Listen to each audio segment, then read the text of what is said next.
Okay, so thank you so much for coming to the AMA Higher Ed webinar, Unlocking the Reviewer's Notebook.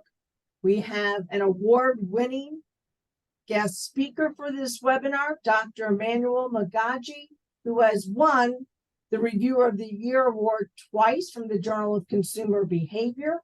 He has done a tremendous number of reviews, so I think you'll enjoy his insights on the review process and how it can help you as an author. So I'm going to turn it over to you, Dr. Mogaji. Thank you so much, Dr. Jacqueline. It's been a pleasure knowing you and working with you. Thank you so much for what you do with the SIG group. And it's a pleasure to also share these insights with everybody. So I will be turning on sharing my screen now. I think you can see my screen. Can you see my screen? Yes, we can. Okay, that's good. Okay. So we've got about 30 minutes. So I think I will just go straight to the point. So I hope by the end of this session, you should have a better understanding of academic publishing, to appreciate the peer reviewer's role, and also to recognize the significance of reviewers' insight and expertise in publication process, and to gain some practical strategies for improving the publication prospects, crafting compelling titles, managing the timelines, and also engaging with the feedback, and also to promote a culture of reciprocity, support, and ethical conduct in scholarly communication. And lastly, to reflect on generative AI and also how it's shaping peer review, and now it's even shaping academic writing. So this is something that I'll be touching on about. I know there are many other things, there are many other policies that is going on around it. And maybe we can even close this with Jackie sharing some insight from the editor's perspective about the role of AI. So I think that is something that is popping up. But today's is just for us to reflect on the peer review. So to give you a bit of background, so we recognize academic publishing is experiencing that profound transformation. There are many journals, there are many publications, there are many insights. I remember when COVID came and everything was just about COVID. There were many journal articles about COVID. And now even journals are getting bigger and the number of words are getting bigger. And also there is that growing desires among researchers to publish their research in high impact and esteemed journals. So these are some of those things we want to recognize. And mastering this craft of academic writing is important, because it's like a very competitive space, and therefore you must present something worthwhile for it to be considered for publication. And in response to these shifting dynamics, we've recognized and appreciate the effort of journals editors trying to write editorials on how to avoid text rejection. They've been giving us some insight on how to push our publications through the publication process. We've got seasoned researchers sharing insight about how to enhance the acceptance of your journal articles. There are platforms for interactions such as Meet the Editor sessions at conferences, whereby we facilitate that direct engagement between authors and editors. And also, you have some universities inviting editors to their campus to share insight with their research staff. So with the need for us to publish, there is this existing relationship between the journal editors and the authors to curate enough information on how best to enhance our journal publication.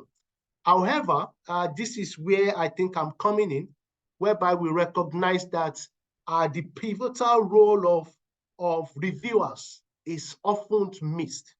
And it's important for us to recognize this, because reviewers work behind the scene. We don't know them. We don't know who they are. Sometimes when you see people do their appreciation, they will just say, oh, we thank the editor, and also we thank the two anonymous reviewers. These anonymous reviewers are human beings. They are academic researchers, and they process a lot of insight which they've gathered through extensive engagement with different journals. So this is where I'm just trying to reinforce this idea about the role of peer reviewers. So these are individuals who are different from editors, who are just working with one journal, but reviewers are working with different journals and they have a better understanding of what is applicable elsewhere. And acknowledging that they have huge contributions, which this presentation aims to share, to present, and to recognize that there are untapped potentials that the reviewers like myself and many others out there that offers. So by delving into the experiences and expertise of reviewers, I expect this presentation to complement existing editorial discourse. So this is not going against what editors and top scholars have written about or talked about, but instead this is to complement it and to add my voice. So when I say mine, I mean as a reviewer, and I could be using this interchangeably. So when I say my or our as peer reviewers, to offer additional depth to our understanding of scholarly dissemination process. So this is where we think about the triad between the editors, the authors, and the reviewers. So we recognize that in the ecosystem of academic publishing, you have the editors who are looking at the works that authors have submitted and they send it out to reviewers to look. So there is this symbiotic relationship between all these three stakeholders. Editor serves as the gatekeeper, guiding the selection and the refinement of manuscript. Reviewers look at it and provide some feedback for the authors. So these stakeholders collaborate to uphold that standard of academic integrity. So this is something that we all know, very well recognized. And this is where we see the relationship between the editor and the reviewer and the author. So you see the editor collecting the article from the author, looking at it, sending it to the reviewers to have a look, and all of them are working together. In some cases, you have people moving through this. So you have an editor who is also submitting their paper to another journal and also reviewing for another journal. So it's important for us to recognize these three key stakeholders. But what do we know when it comes to academic publishing? So there are a lot of articles that tells us about the relationship between editors and authors. So you have journal articles. I've given a list who tells you publishing in AMJ. So that is the editor telling authors what do you need to do to publish in our journal. Again, Unveiled et al. 2022 says how to develop a quality research article and avoid text rejection. So that is also another editor talking or sending a message to the author. You've also got Kuma, who is was an editor of Journal of Marketing, who shares his reflection on publishing in Journal of Marketing. So these are editors writing and sharing their own insights to the authors. And also you've got Rowling 2023, getting published in peer-reviewed academic journals in business and management. So perspective for doctoral and early career researchers. We've seen that connection. So we've seen that connection between the editors and the author. And also moving on, there are cases whereby we have the editor also with the reviewers sharing some insights. So this is where we see maybe the editor's fatigue. Can political science journal increase reviewers' invitation acceptance rate? So this is where we see the editor also raising concern with the reviewer saying, how can we streamline this process?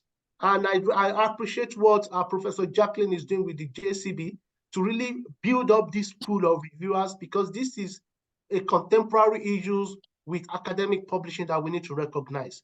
Also, we see Lee and Greenlee 2009 being a successful and valuable peer reviewer. So there is this conversation between editor and author, and also between editor and reviewer. However, between reviewers and authors, there is nothing really out there. So there's nothing much that really gives the authors some deep insight into this reviewer.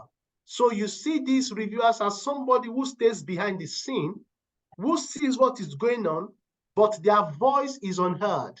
At conferences, we don't call oh, meet the reviewers. We only call meet the authors. When you go for events, you don't see the reviewers saying that, oh, yes, I reviewed this paper. When you see authors, they say yes. And when you see editors, they tell like, yes, I am the author, I am editor of this journal. But from reviewers to authors, which I was trying to show here, the link between the reviewers to authors, this is something that it's not well covered. And this is where I come in.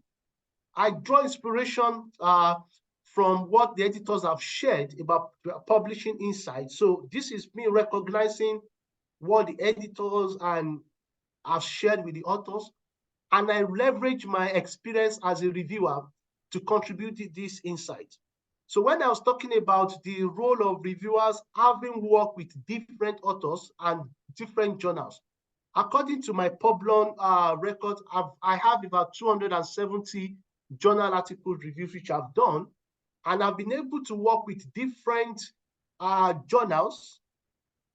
I've been able to work with different, how will I put it, journals, but also different, should I say sector, but let's say different areas of research. So I've done some businesses, I've done consumer behavior, I've done some transportation, I've done some social sciences as well. So this is where I'm saying I'm not just an author, right? I'm not just an editor who is focusing on one journal, who knows about this journal.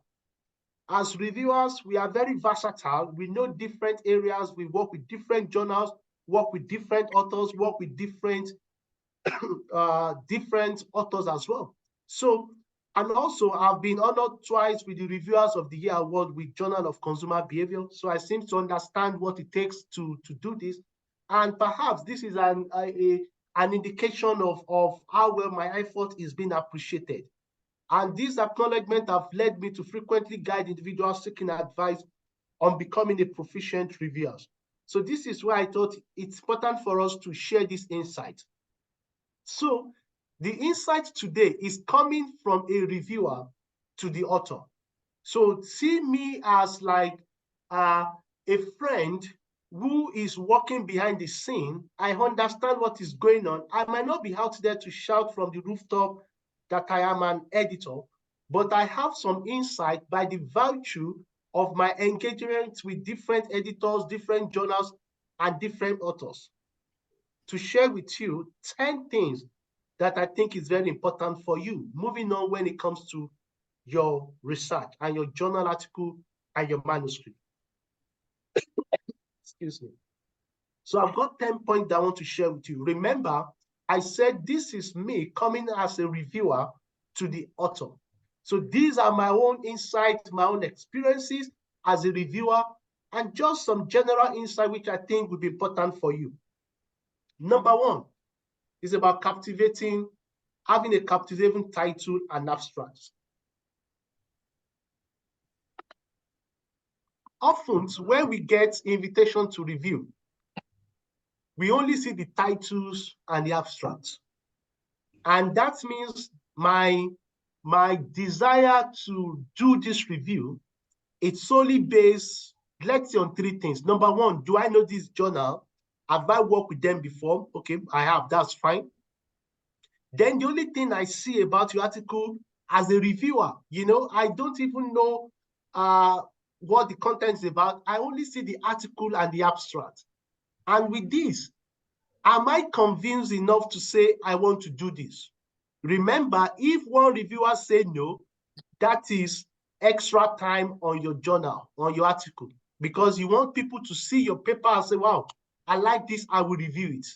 So if you are not having a very captivating title and abstract, then there could be that reluctance to do it.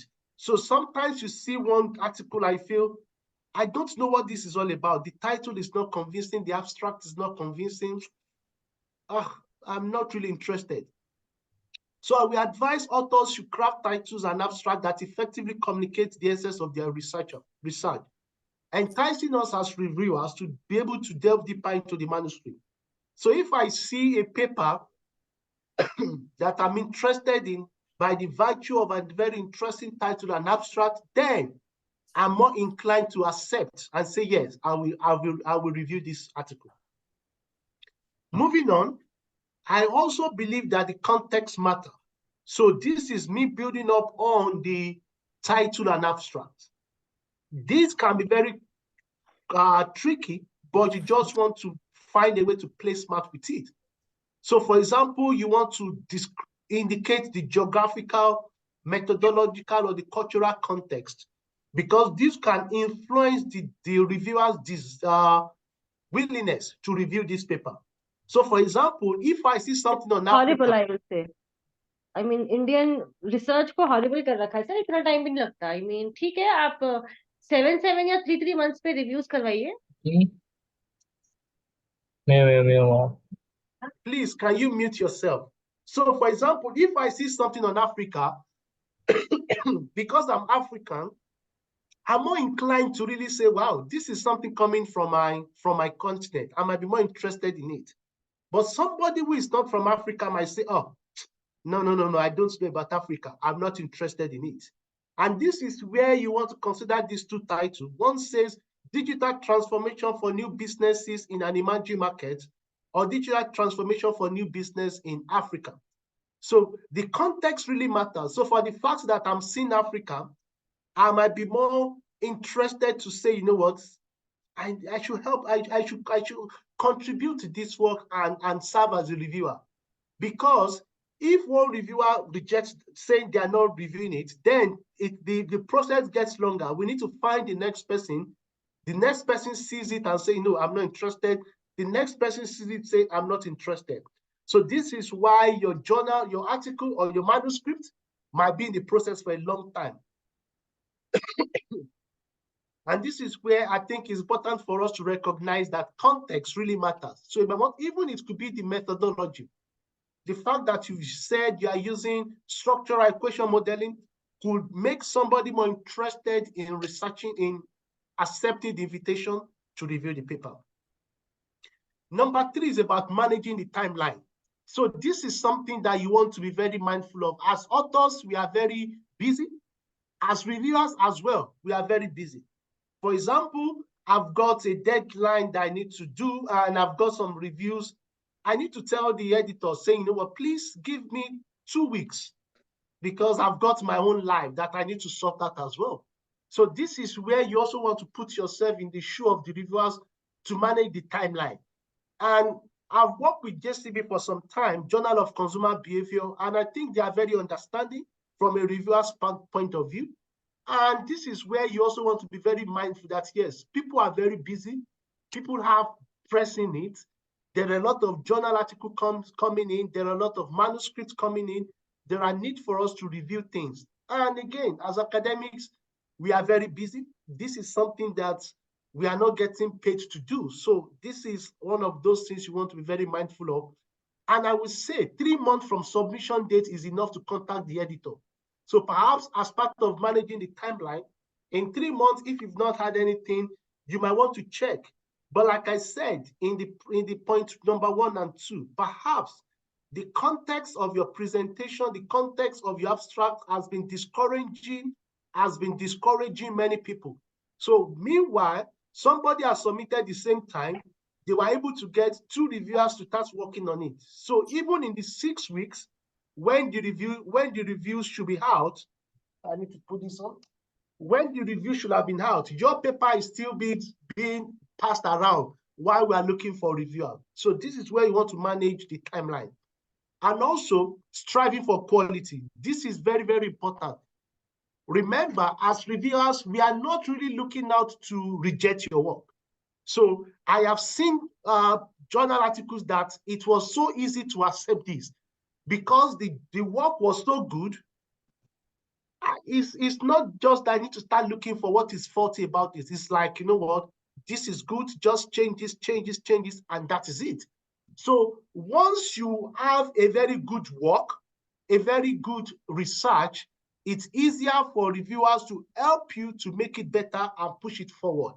So this is not where reviewers will be looking at this and say, you know what, after reading the first paragraph, I know this is a bad job and I'm just going to reject it. But if this is something that is well solid, is well packaged, it looks very good, the context is well, the literature review is relevant, the methodology is relevant, the findings and conclusions are fine. When you have this quality work, it speeds up the review process because people see it, it's easier for them to read it and also to understand what you're talking about. Then they can give you advice to make it better.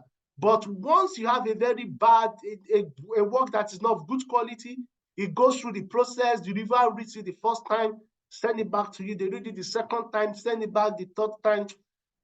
People get discouraged and feels that, you know what, this work won't fly.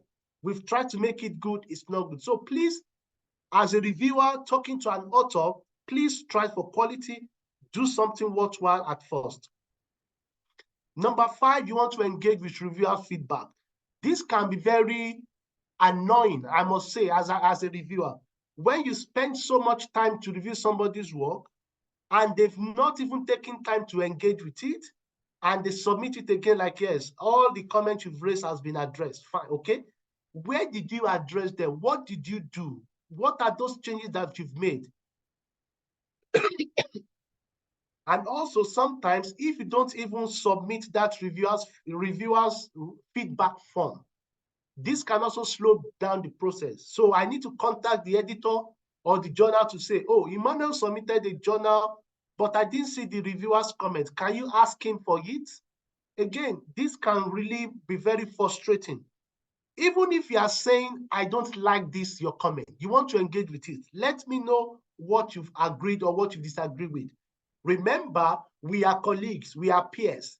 I am only reviewing this work, giving you my advice. I'm not the one making the decision. The decision lies with the editor. So even if you are going to disagree with me, you want to acknowledge and say, okay, I get this, your point, but this is what I'm doing. This is why I've gone to this direction, and this is what I want to go about it. So it's important for authors to consider this reviewer's feedback and provide clear and concise response to their revisions, adhering to the journal's guidelines. So some journals will say review one after the other. Some journals will say have it in a table. But all the key point here is for you to review it and to arrange it in a way that the reviewers could see it and know that, yes, I raised a point about your methodology, you have adjusted it in the manuscript, and you have provided a report that shows what you've done. Number 6, please be mindful that not all reviewers are alike.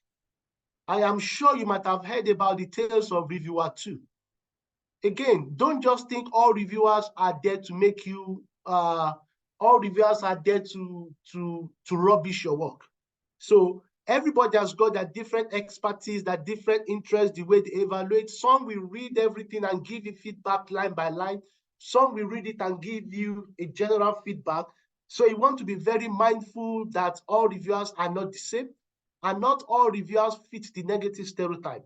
So the fact that I might have given you a good review doesn't mean that I have not told the editor to, I have not recommended rejection. Sometimes you don't want to just make people feel bad about their comments, about their work, so you give them something that they can work on. But remember that most reviewers are not there to make you fail. Most reviewers are not there to reject your work.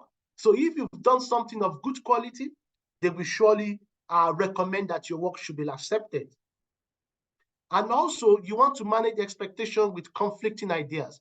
Remember, you will have at least 2 reviewers. So you have reviewer 1, reviewer 2, 3, 4, 5. Again, everybody comes with different expectations. We are all reading this, and then things can happen. So therefore, I will expect you to be aware that, yes, you can have conflicting ideas. Some will say, do this, others will say, don't do this. But it's left for you to check with the editor to say what is going on. Because even when you have a positive feedback, there's no guarantee that, yes, that will be accepted.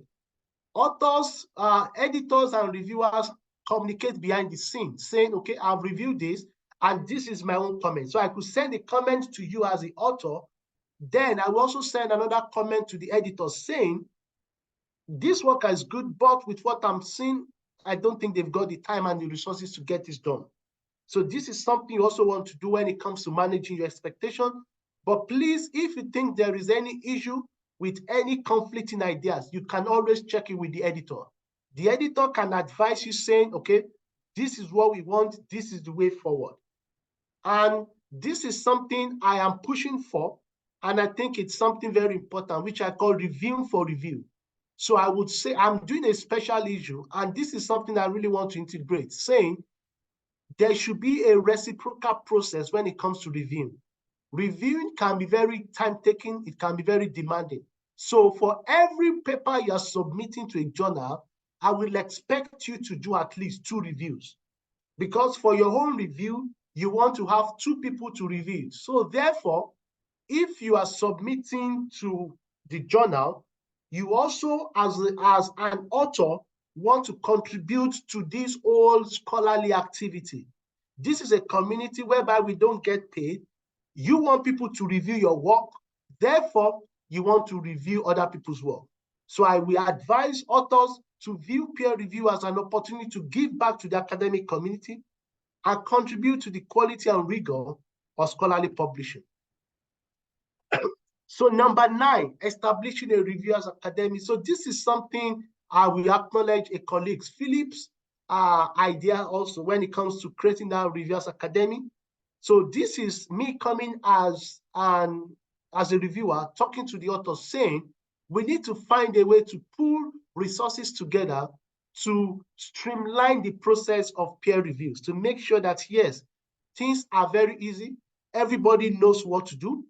We provide some training, we provide some mentorship. And again, this is where we appreciate what Professor Jacqueline, the editor of Journal of Consumer Behavior, is doing to bring reviewers together, to train them to mentor, and also for senior colleagues to play a crucial role in sharing their expertise. And we expect graduates of reviewers academies can contribute to journals' editorial board. Again, this is just an idea that I thought of sharing. And lastly, embracing generative AI. That is why I put a question mark. Is this something that we should be embracing? How well can we use it?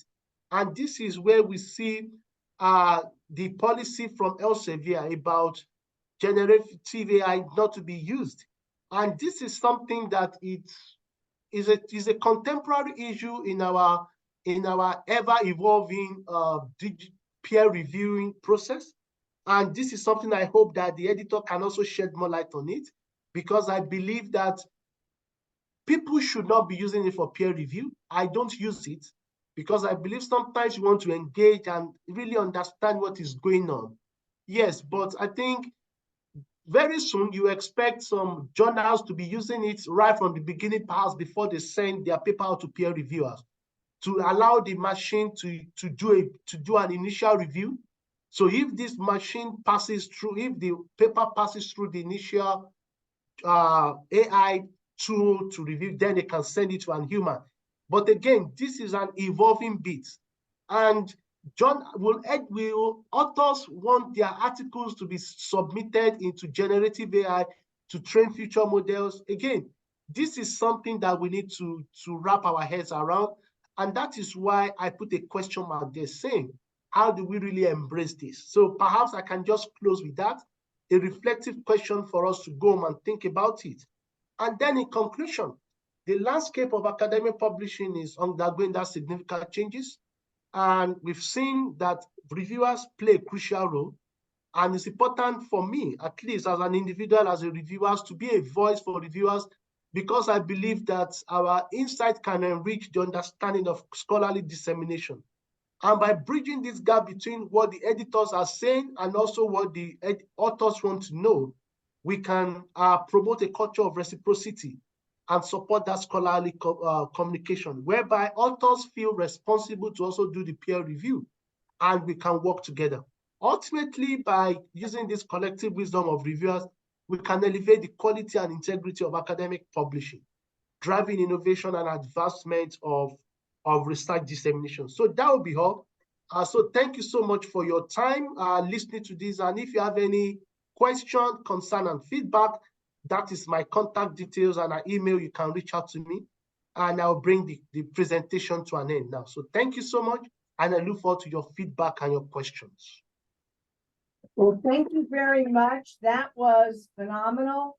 I think if you wouldn't mind putting back up your slide deck, because the things that were coming out with the questions is that I think they'd like to see your email and they'd like to see those 2 slides with the article list that Okay. editors have written. Very good. Okay. So that way they can take a screenshot of it. I think that would be helpful. So Okay, yeah, so we'll give this them a is few minutes, on those 2.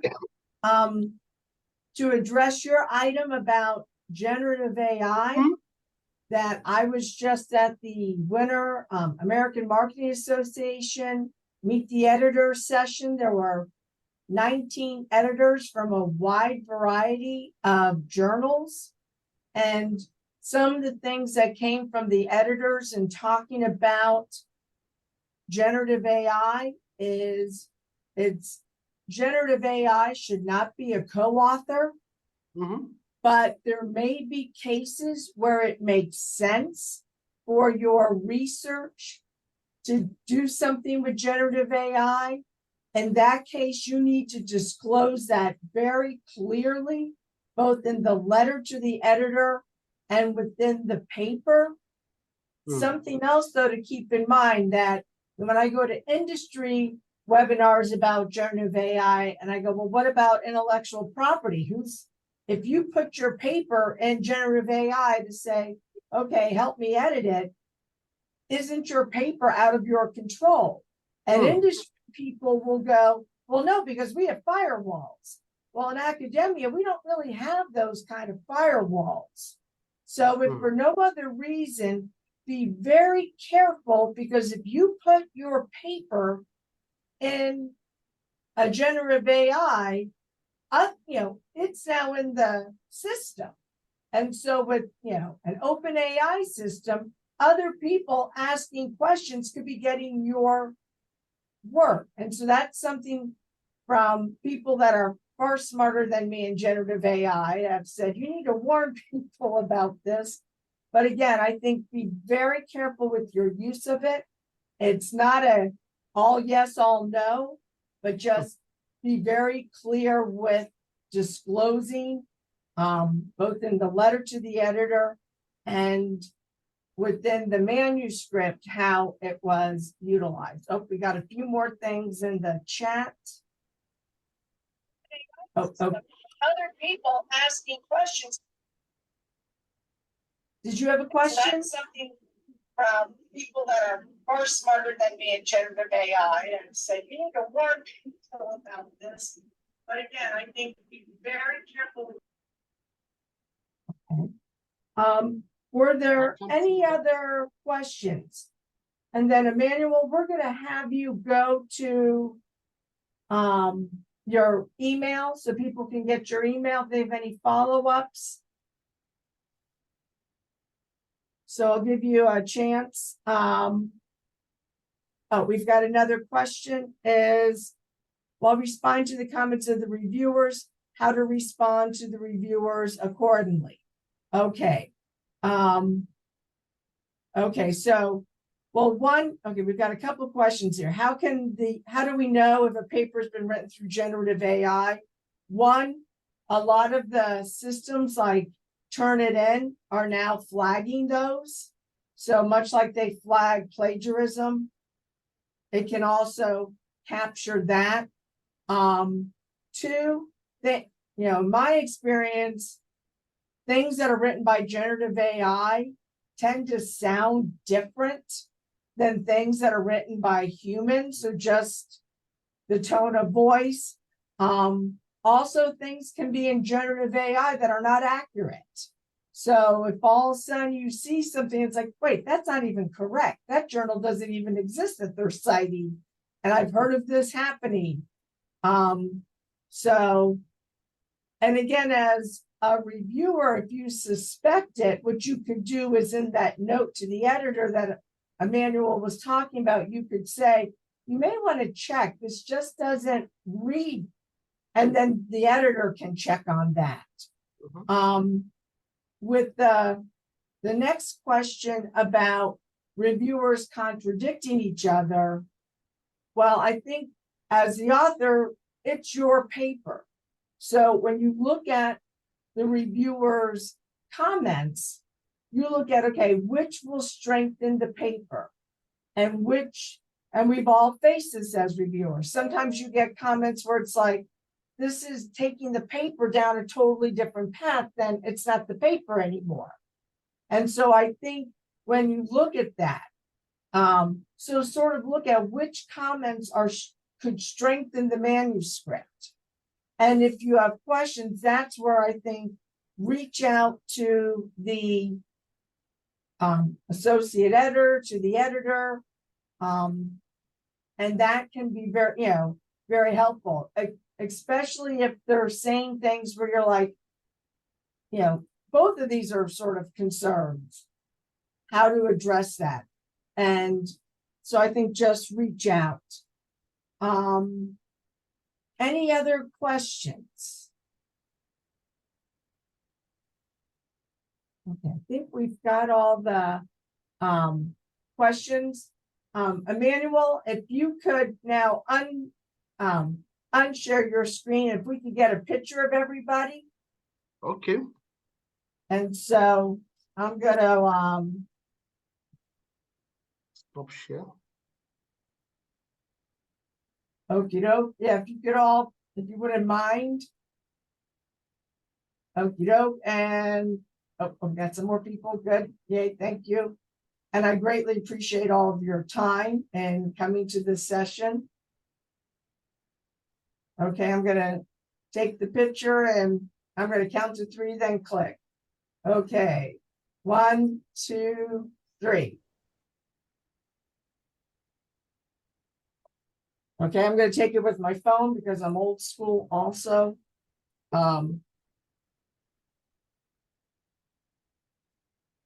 Okay, that if we're gonna go, okay, 1, 2, 3.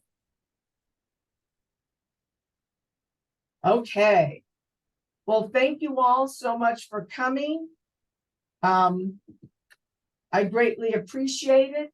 And I think Dr. Mogaji had some phenomenal points. It was wonderful for me as an editor to also hear the reviewer's perspective. So thank you so much for your time, and please take care. I will. Thank you so much. Thank you, everybody. It's been a pleasure, and I wish you all the very best. Please join JCB to serve as a reviewer, please. Thank you, and bye for now.